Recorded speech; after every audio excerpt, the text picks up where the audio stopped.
le conseiller technique du ministre de l'Environnement, du Développement durable et de la Transition écologique, DR.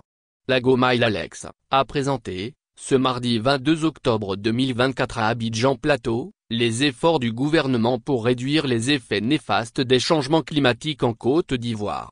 DR.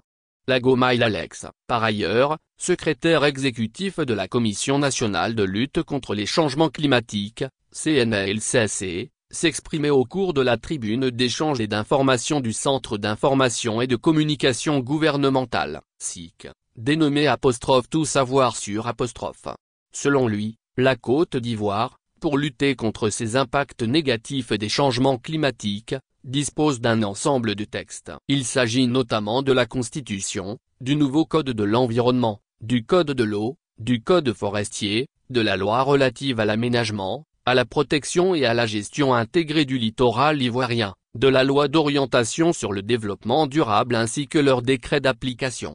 Sur le plan international, la Côte d'Ivoire, a-t-il indiqué, est partie prenante de divers accords et conventions dont la Convention cadre des Nations Unies sur les changements climatiques, la Convention pour la lutte contre la sécheresse et la désertification, la Convention sur la diversité biologique et l'Accord de Paris de 2015 sur le climat.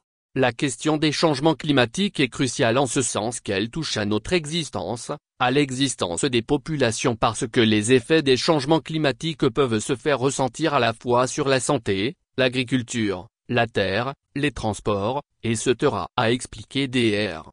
Lagomail Alex. À l'en croire, dans le domaine des transports, comme mesure pour réduire l'émission de gaz à effet de serre, le gouvernement travaille à développer entre autres, le covoiturage, les transports de masse comme le métro et la mobilité électrique.